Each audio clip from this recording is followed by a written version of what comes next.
Ay tila ikinadismaya po ni House Speaker ang tila pagpanig niyo po sa mga Duterte.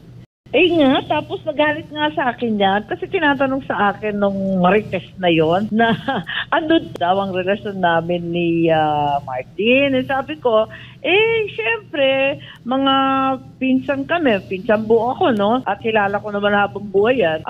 Okay lang naman, pabanjing-banjing lang naman kami. Hindi ko maakalain magiging ganito, no? At alam ko na may tampo sa akin. Sinabi ko, paano? Sinabi ko naman ng loud and clear na hindi na tama ang ginagawa ninyo kay VP Sara at kay Presidente Duterte. Hindi tama yun. Hindi naman nakikipag-away. Sinasabing napakatapang ng mga Duterte.